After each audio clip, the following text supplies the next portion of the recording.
You mentioned the 4 C's in Moment Ready. Can you tell us what those are? Sure. So Moment Ready helps you show up in your moments that matter. I give you 4 tools. One, composure. How can we regulate our energy so that it's helping us show up rather than certainly hijacking our performance or hijacking who we want to be in that moment? Clarity. What matters most in this moment? Where is your attention? Attention is critical. A lot of times people think high performers, they can just lock in. Well, the attentional system and the human system, it's not like that. Actually, high performers have powerful refocusing skills. So they get distracted because they're human. They hear the crowd noise. They may hear the inner noise of maybe what you're saying to yourself about this conversation or what's the grocery list that you need to pick up on the way home. And they have the ability to refocus on what matters most in the moment.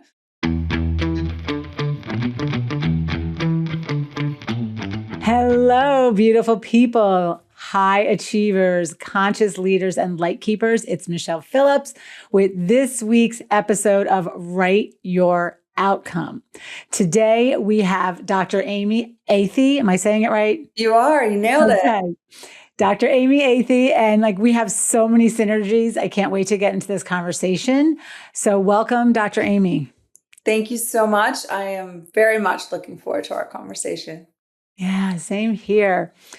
As I do with every guest, I have some of her background written here because I don't want to leave any juicy details out. And I really want to give my guests a proper intro. So Dr. Amy Athey is a trailblazing performance psychologist and executive coach who has spent over 2 decades honing the minds of elite performers across sports, military, and business sectors. As the founder of Athey Performance, she brings a unique blend of psychological insight and practical experience to help individuals and teams excel under pressure. Dr. Athey has mastered the art of elevating human potential in high-stake environments, with a track record that includes working with Olympic champions, NCAA winners, Navy SEALs, and corporate leaders.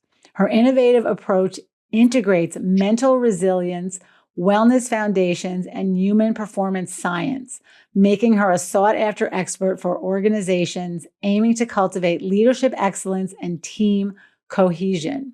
Her credentials are impressive, and I'm not going to read all of them, but she is a licensed psychologist, a certified mental performance consultant, the former chief wellness officer and sports psychologist at major universities, and the author and thought leader in high performance psychology and leadership. Dr. Amy has a brand new book coming out July 15th. Drum roll, please. Yeah. July 15th, called Moment Ready. Hello, Dr. Amy. Hello. Thank you so much. You're very kind. And it's been one heck of a journey, indeed. I'm always taken back still sometimes when I hear some of those chapters, but very glad to be here and look forward to our conversation. Yeah, I was very excited just reading because I do different work, but similar work. I was inspired by some of the same things you are inspired. I do not work with athletes or any of that, but the whole corporate athlete model has always captivated me. And what I see you doing is, working, and you even told me, I want to say in the green room, we weren't in the green room, but before we got on, that you also have some specialties in crisis management and then sports psychology, and now bringing all this beautiful knowledge to corporations. A lot of times when I give workshops, I say, most athletes spend 90% of their time preparing, getting ready, and they only spend about 10% in the game, where corporate people do just the opposite. Mm-hmm. They don't, they're just kind of expected to be on the front lines every day being fabulous with no time to prepare. So my first question is, in your work with Navy SEALs, Olympic athletes, these type of high-performing, high-stake moments, what is the one thing that you see? Is there like a through thread that goes between all these types of people? Absolutely. And I think you nailed it with the role of preparation. I would take it a step further beyond just the preparation of your performance domain. So oftentimes we ask the question, have you rehearsed that pitch presentation? Have you rehearsed perhaps an element of the negotiation conversation you're looking to have in sport? How many times did you execute the offensive play that you wanted to run today? Or, how many times did you attempt that jump in practice? What the common thread for me, though, is the extent of the preparation and the holistic nature of the preparation across these high performance domains. So in sport and in military, what they have found is it's the human who shows up for the performance. It's human performance. Yeah. There happens to be the domain of perhaps reading the play, throwing the football, jumping out of the plane, or having that conversation with your board. But how you prepare holistically is what is so potent.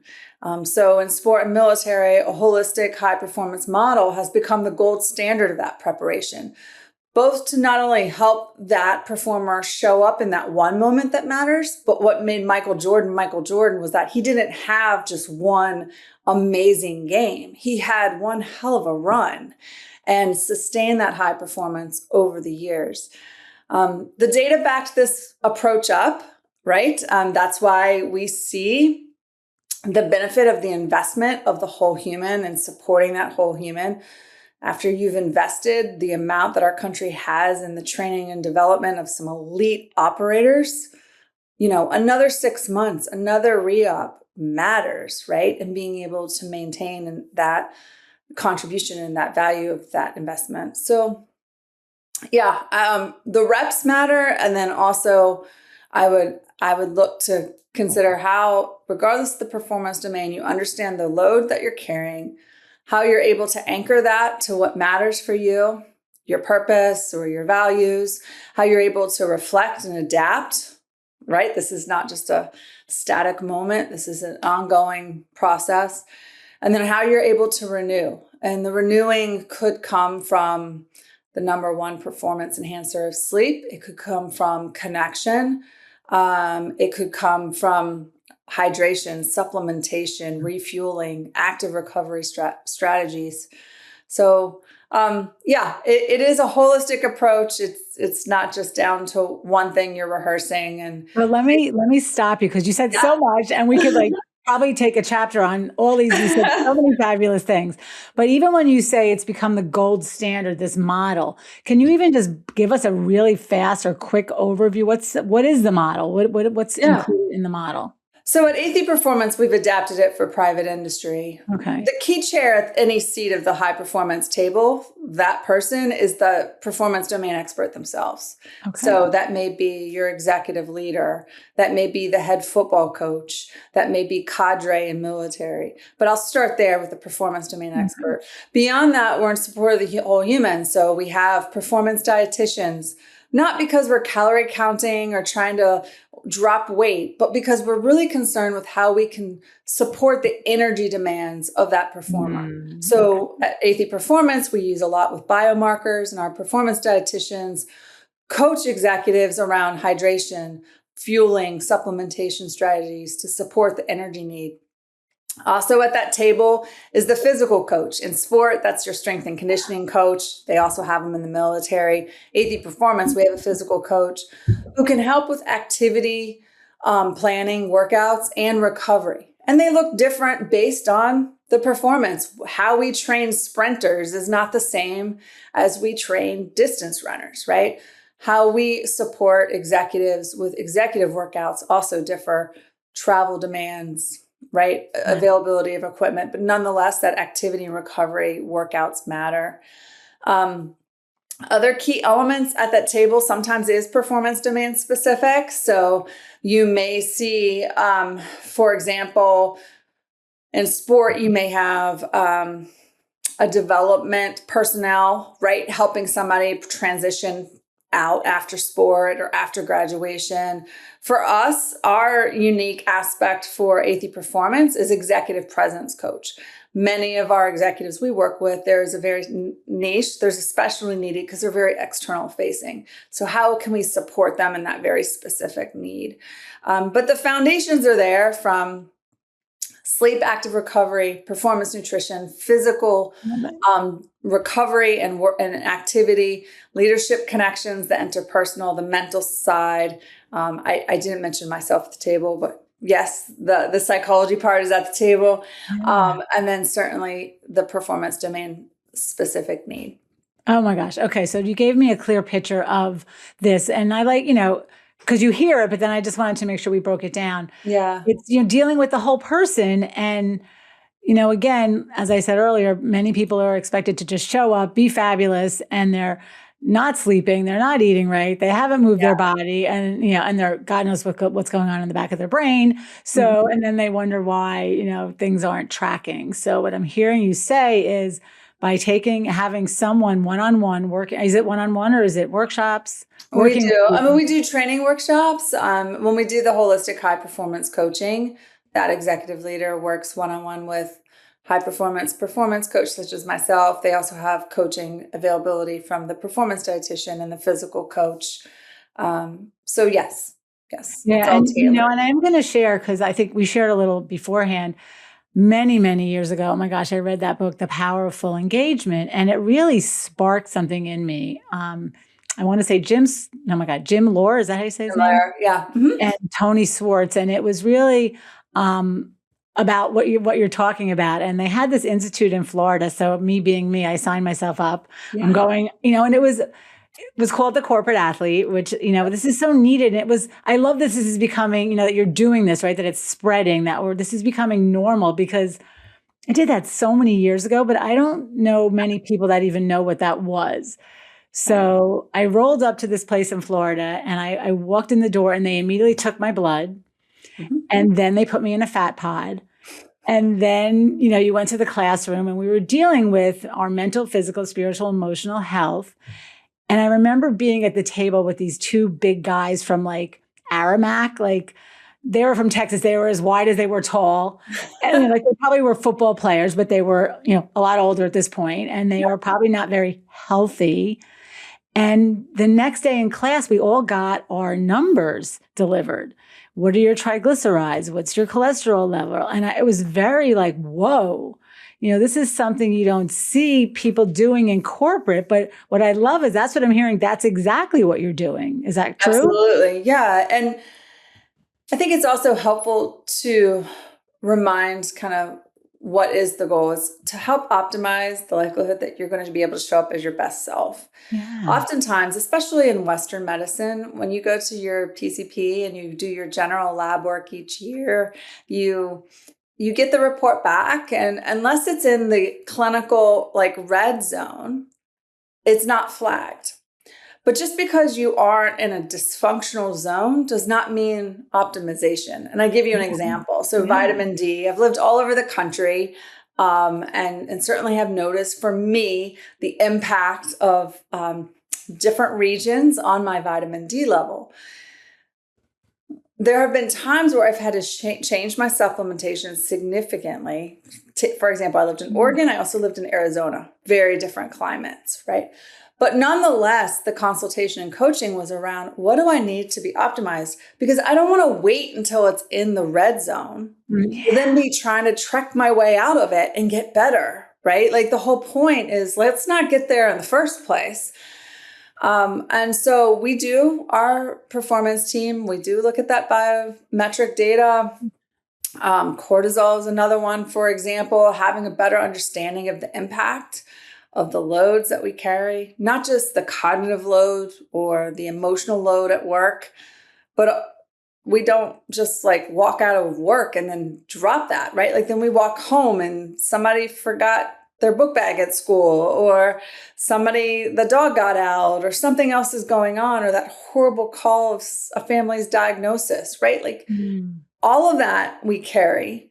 And so we do look at that data to help us inform, where can we help someone optimize in a holistic fashion. So I'm Jim so Lar was excited. like 25 years. Yes. I still tip my hat to him. I say, like, I'm pretty sure that HBR article in the book, it came out, like, I'm pretty sure like 25 years ago. Yeah. And it kind of chuckles today. Like, I'll be on LinkedIn or something and I'll hear somebody talk about the corporate athlete. And I just want to say that is so much more than like, you need to go work out. Like, yes, go work out, but it is so much more. And Jim, their work, I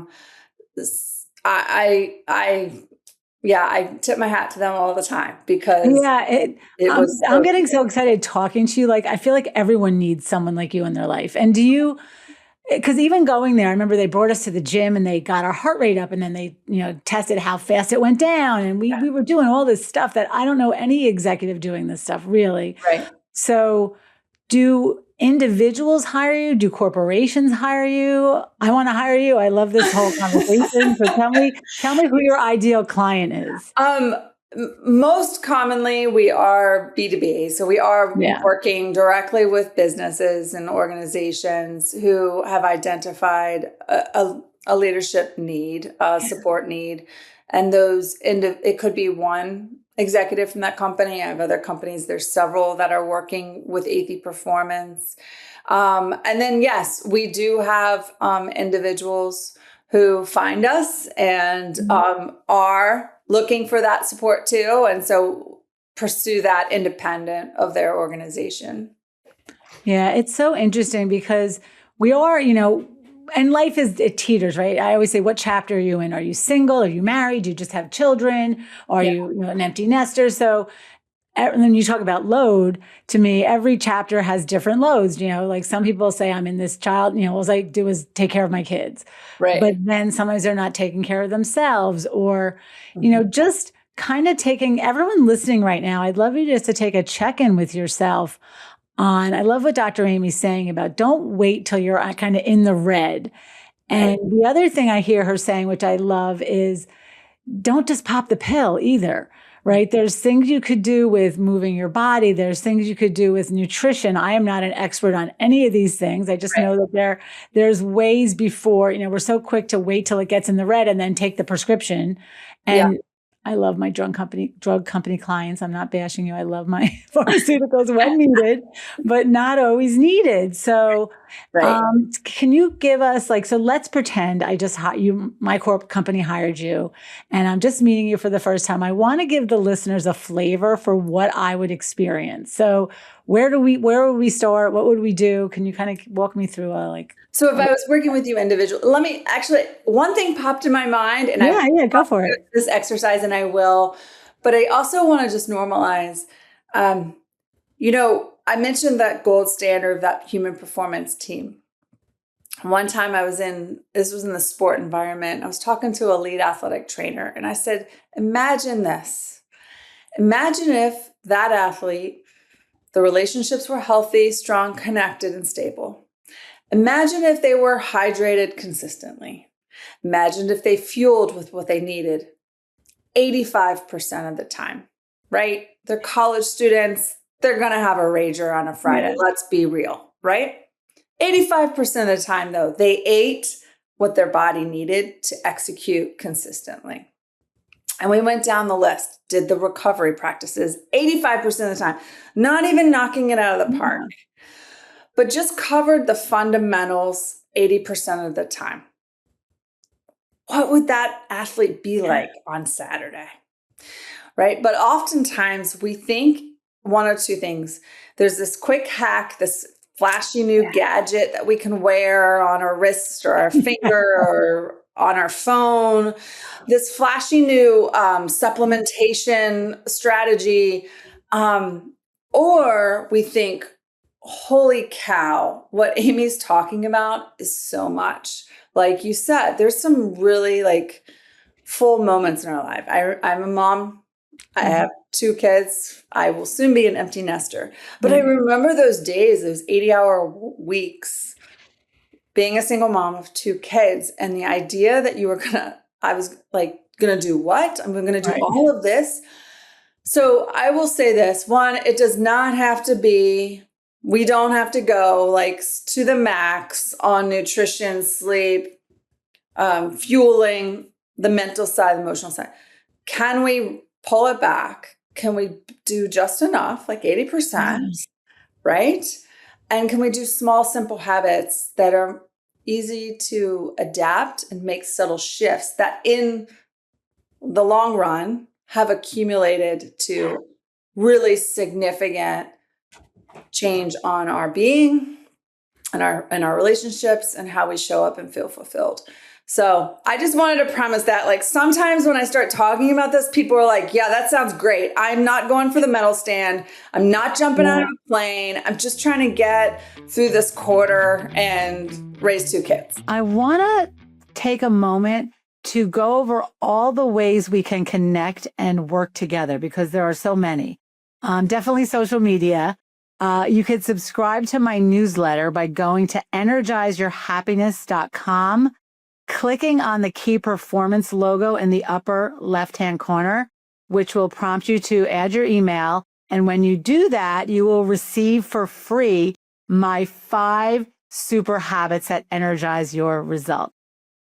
You can continue to keep listening to this podcast. And if you hear something that resonates, that helps you, please share it with your friends and family. This podcast is a labor of love, and it is fully funded by myself. You can read my books. Happiness is a Habit, Energize Your Happiness. Energize Your Happiness is available in book form and on audible.com. And if you like the books, please rate and review. I do a tremendous amount of one-on-one executive coaching. I pride myself on my one-on-one VIP retreats, where it's you and me for 48 hours, focusing on what's important to you and how to add more meaning and fulfillment to your life personally and professionally. We can work together to do one-on-one assessments. I am certified in over 20 different assessments. You take the assessment online, and then one-on-one, we have a Zoom call where you get a personalized debrief session with me.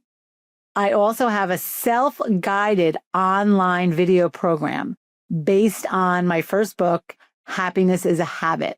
This book has been curated into 18 beautiful videos and an 80-page workbook, which you could do as a self-guided study, or you can hire me to coach you along through it and support you. One of my favorite things to do with burnt out executives is the Energized Leader 90-day reset experience. I do tons of keynote speaking, 1 day, full day and half day workshops, Zoom and virtual workshops. So from podcasts to books, to executive coaching, to workshops, to transformational leadership, all of this work is not about faking it. This work is about emotional mastery, energetic alignment, and courageous leadership, and consciously writing an outcome that you want to live. So you can reach me at energizeyourhappiness.com. All of these things are on my website, or you can email me directly, Michele@energizeyourhappiness.com. Thank you, and make it a great day. Man, I want to talk to that, because I keep the easy button on my desk. I'm showing everybody the easy button if you're listening and not watching. And I give all my clients the easy button, because to what you're saying, Amy, I'm so like applauding you if I was giving you a standing ovation right now, because it doesn't have to be hard. Right. And imagine you just did 10% more. You ate 10% better. You moved your body 10% more. You got it, right? It's a game changer. And I'm not going to be an Olympic athlete. I'm not a power lifter. I'm not a bodybuilder, any of that stuff. But in this life, you have to be strong. To me, I always say that, like, if I want to participate in life, I want to be able to be comfortable in my body and feel healthy and strong. And so I do like what you're saying. So even though this is my jam, so I'm like, give me all the tests and let's hook me up to everything. But it doesn't have to be that. It could be something really small. And I always, my first book was on habits, and people go, oh, I did it for 30 days, 90 days. And then I didn't do it for a week. And I'm like, so what? Right. If So you do something 3 times a week, it's a habit. It doesn't yes, have to be every yes, day. So yes, pretend 100%. I'm the mom with 2 little kids that let's walk me through, where would we Yeah. start? I mean, so if going back to your other question, um, if you were an executive leader and we were Yeah. working with you, I'm the first right out of the gate. I just would like to understand kind of where you're at and then perhaps where you want to go. We work with a lot of seasoned leaders. So Yeah. these are leaders who may be dealing with a number of different things. One, some significant transitions. Perhaps it's a significant professional transition, an M&A. Perhaps it's succession planning and their next man up, so to speak. We also work with global leaders who, when we talk about time demands and we talk about how do we navigate this, they have teams all over the world. How can they not work 24 hours a day, or the travel demands that come with this, the cultural, the geopolitical risk, etc. If we were working with you, the first thing is I want to understand like your strengths. I'm all for improvement. Speaking about I'm just trying to walk, right? Get my Yes. seventh out. That's my goal right Right. now. Like my performance ideal is to be able to play around on the floor with my grandkids one day. Like Yeah. that's all I'm shooting for, right? So I need to be able to move enough so that when that time comes, I have that. But I want to understand like you and where you're at. So what do? We do have a proprietary screener. We do look at that holistic picture, as I mentioned earlier. We also use some very, very common leadership assessments. We use Hogan is the one that Yeah. I'm certified in. We'll use that.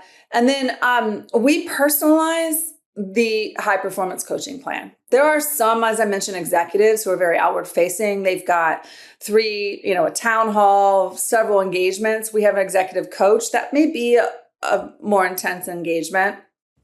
The mental side of that, how we're using routines, the 4 C's from Moment Ready to show up for those external facing events.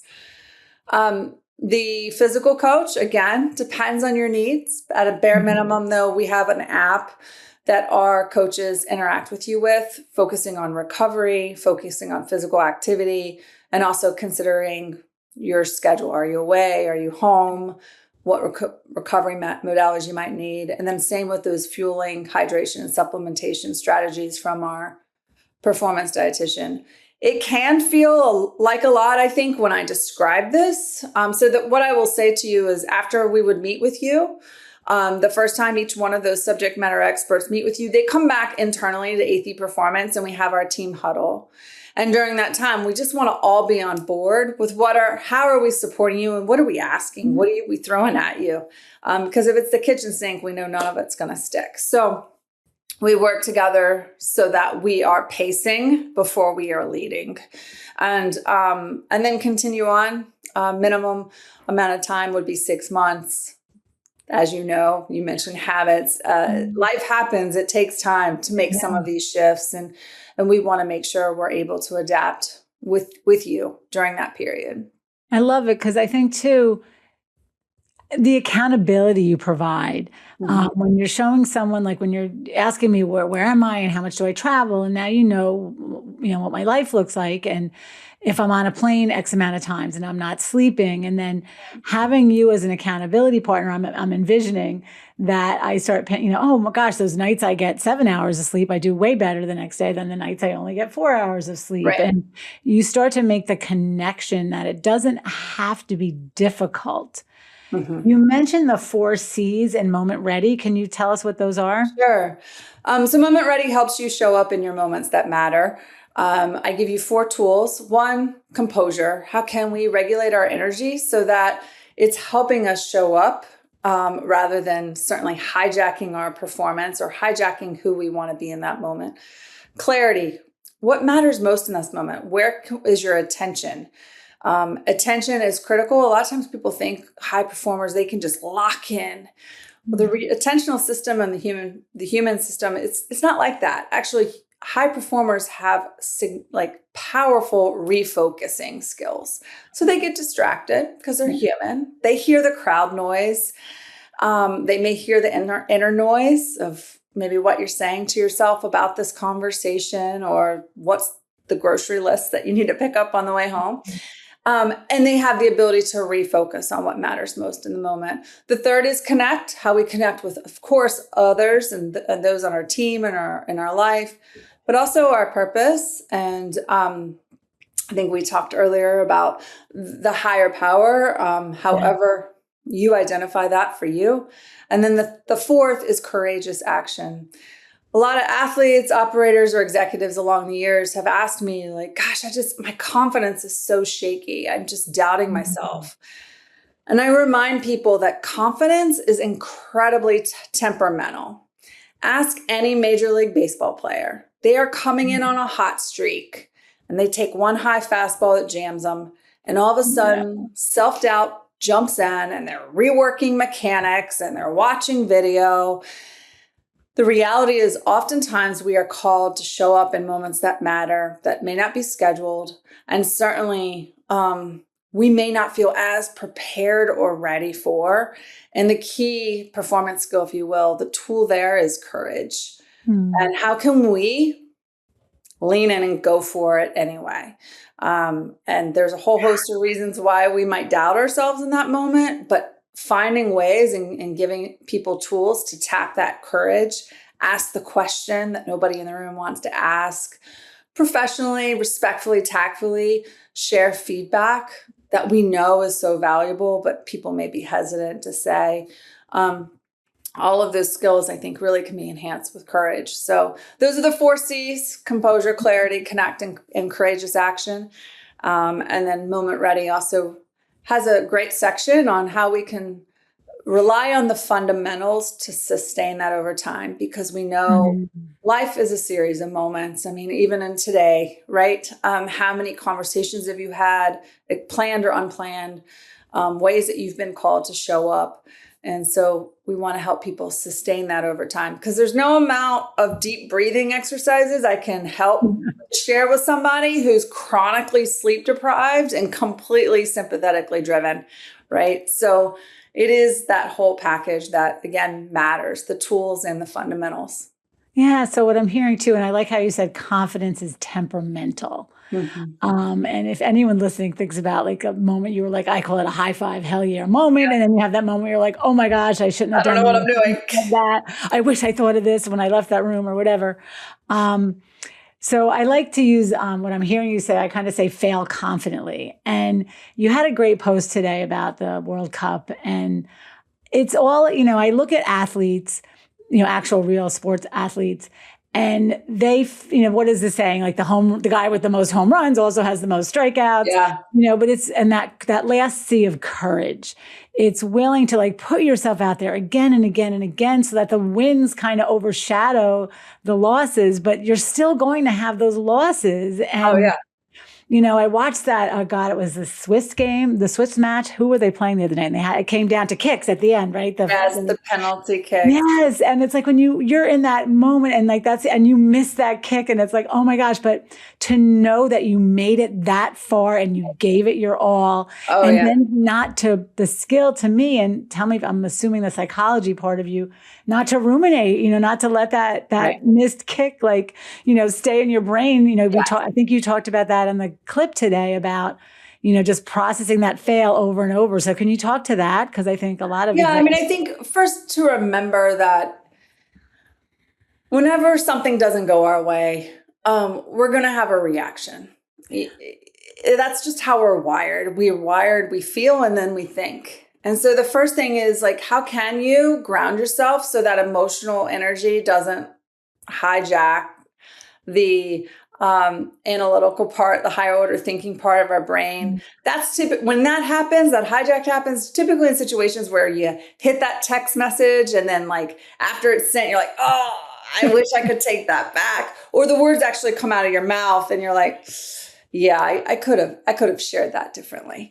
So when we react, it's okay. Those are emotions. We can breathe through it.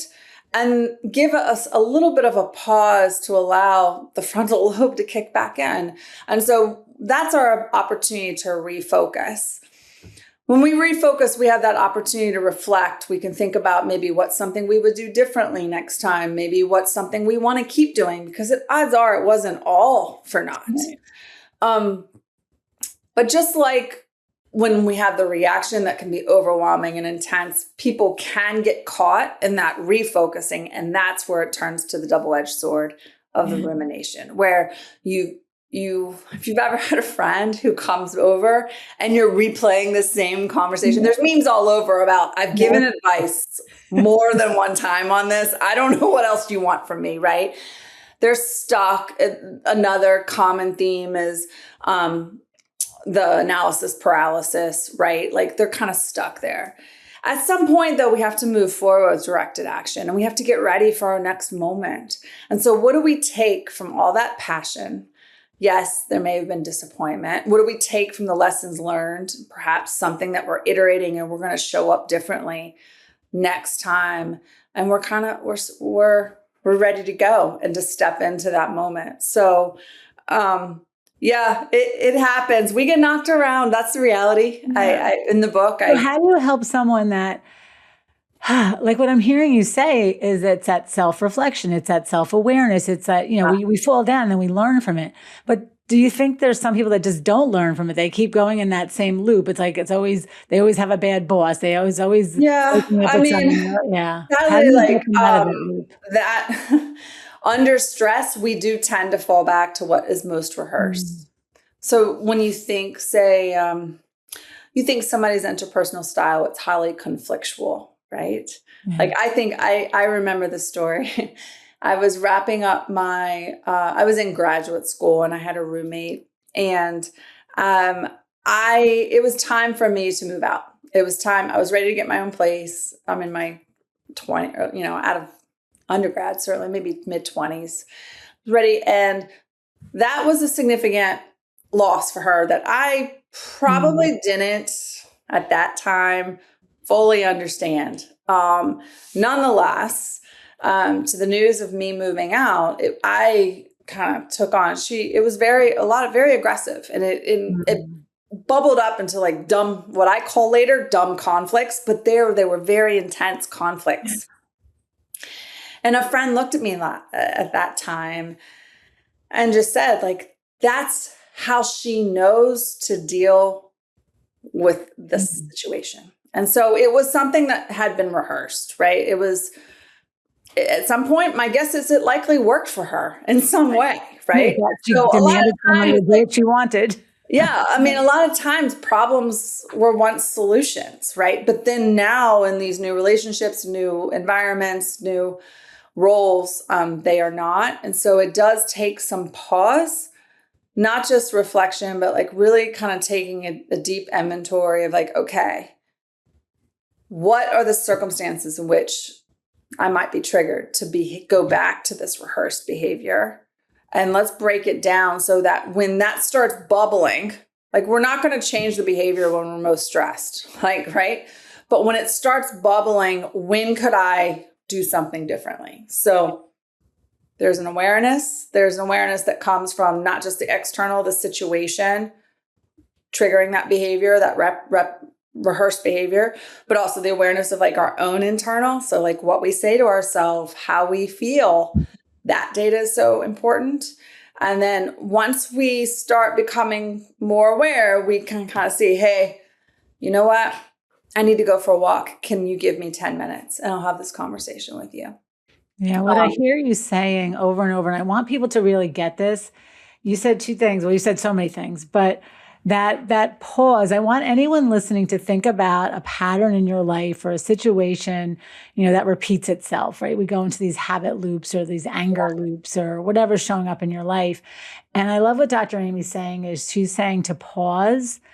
And that's where the learning is. And I love the thing you said earlier. I think when I asked you what was the thread between Olympic athletes, Navy SEALs, high performers, and you said refocusing. Yeah. And it reminds me of being a kid. It's like, do-over, I need a do-over, right? Yeah. I didn't pick the kickball, right? So I want a do-over. So each of us has so many do-overs, but we're not taking them. We're not learning maybe as much as we could. So I really think what you're saying there is pure gold. It's like, take that pause And then how can you refocus? And what I'm hearing you say is refocus on what you want versus what you don't want. It's, Yeah. So I will lend a tool that I commonly give to people.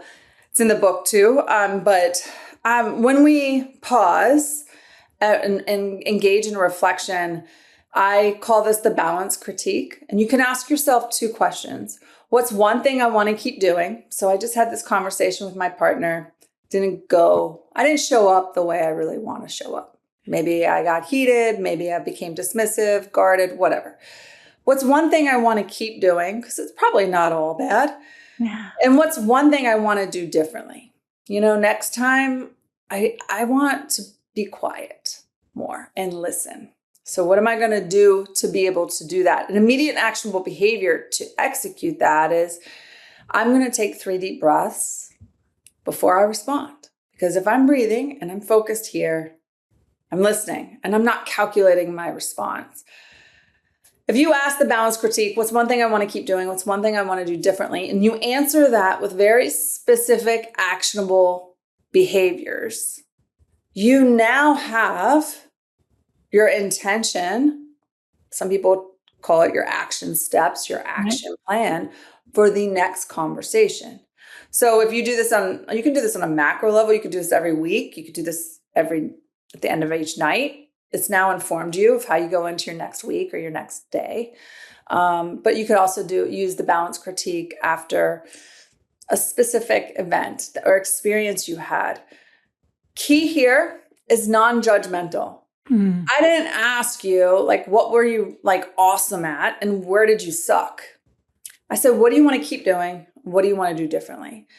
When we talk about the high performance mindset is often described as a non-judgmental, free and clear, present focused mindset. In sport, I took a shot. The shot didn't go in. I'm back on defense. If I'm still thinking about how it was a bad shot, I'm not playing defense. Yeah. Right? So I like the balance critique because it is consistent with that high performance mindset that is non-judgmental. And I think it also helps reduce the likelihood of the change resistance that can come just as we are normal, wired human beings. Judging and resisting. Yeah. So say the questions 2 more times. What's one thing I want to keep doing? What's one thing I want to do differently? Perhaps to show up in this space as a supportive partner or in this pitch presentation, in this interview, etc. One thing keep doing, one thing do differently. And, it just fits in totally with my message. I'm always trying, I always say I'm a living test woman. I can't stop. I'm trying to improve myself and work on it because I just love it because there's so many new with science and brain work. And to me, it's fascinating. Yeah. Yet there's so many people that it's not a part of interest to them. So to me, having these conversations, showing that the tools don't have to be that difficult, knowing that someone from dealing with, 2 little kids of the Navy SEALs, it's the same methodology, so to speak, maybe at a different intensity, depending on your load. Right. And, the word I keep using this season is consciousness. And maybe in a corporate world, we would use the word autopilot. So many people are just on autopilot, meaning you drove home from work and you don't remember, versus driving home from work and just seeing the blue sky and the rainbow and the trees. And, so to your point, in your relationships, I want to be conscious in my next conversation with my partner or with my boss or my children. So I'm going to bring that to the final question I have for you. So sometimes I go on social media or I go online and I think it's like the Wild West. It reminds me of those old-fashioned movies like the carnivals where there's all these carnival characters saying, buy my potion and my elixir. So in a world that's so full of noise, I guess my question to you is, what does leading consciously, how does that fit into the Athey method, and what does leading confidently mean to you? Leading consciously mean to you? Yeah, I think leading consciously means to me that ability to have that awareness and not just the awareness of I had somebody mowing the grass outside or the kid was watching Netflix and somebody's asking for the PIN code, right? Like not of all it's important to be aware of all that's around you. Also then the awareness of all that I'm thinking about, right? How can I speak eloquently? I have a tendency to run long. I apologize to all those listening. And wordy, I am working on it. How can I reduce those numbers? But the number of words, but I have the internal noise, I've got the external noise. And yet what was most important right now, it was actually listening to you. It wasn't trying to come up with my response. It wasn't thinking, oh, I hope she can't hear the lawn guys outside. I didn't hear them. Okay, good. But the most important piece was refocusing on listening. And so in the course of this conversation, like many people, my mind gets distracted by that noise. And so when I think of that consciousness, it is being fully present in the awareness of all that's around. And then when I find myself distracted, being able to come back to, some people ask, what's important now? You want to win. Some people just take a deep breath. Yeah. That's the most present piece that we have right now. So that's what it means to me. Thank you. Thank you. Yeah. I love the refocus. I'm going to use that. So thank you so much. One of the books, I don't know if it's on my shelf. Yeah, I think it is. One of my favorite books right now, I've recommended a lot to people I work with, is Stolen Focus by Johann Hari. Okay, I'm writing it down. Does an excellent job of taking a very comprehensive look, and it's very readable. Like I sometimes can nerd out and it's more dense, but he does an excellent job of kind of capturing all the ways in our environment is impacting our attentional focus. And certainly there's some practices out there. The literature is coming out about the role of screen time, for example. There's some practices out there that really, very much worth considering. But one is also just having a firm understanding of like the attentional system, and that our brains are like wired to like take in all this data and anticipate threats. So we are going to be scanning. They're very active. Our minds are very active trying to anticipate what could be happening. And so, yeah. Oh my gosh, there's so much. I could get to a whole other podcast on We'll do another one. We'll do another one. It's good. Yeah, it's good. And But Johann Hari's Stolen Focus, great book. Yeah, because that could be a rabbit hole, because I love all of that stuff that you just mentioned, because we are being robbed of our focus. So Moment Ready is coming out July 15th. People can pre-order it, I believe. Tell people where to find you, where to get the book. Yes, thank you.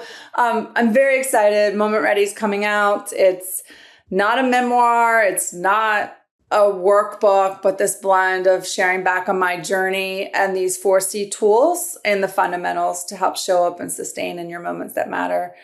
My website is dramyathey.com, also atheyperformance.com. You can find me on LinkedIn and Instagram at Dr. Amy Athey. And yes, you can sign up on the wait list for the book. And certainly it is going to be out soon. So very excited. Thank you so I wish I had confetti to just drop over your head right now.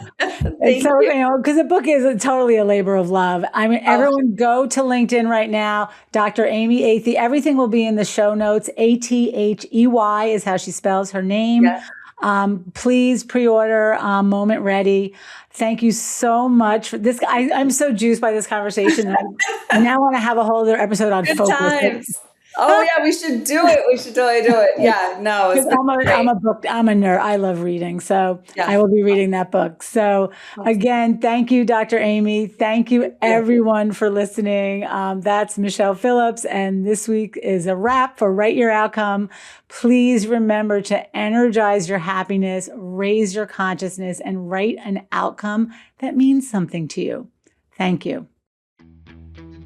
If you liked what you heard and you want to go deeper, and you are part of this new earth and this new awakening that is happening on the planet, please go right now to wherever you are listening to this podcast and subscribe. Apple Podcasts, Spotify, YouTube, iHeartRadio, and Amazon Music. Please rate and review to give it a bigger boost, and that will bring more people to the podcast. And stay tuned for more engaging conversations on Write Your Outcome, where this season we are walking the edge between business and spirituality.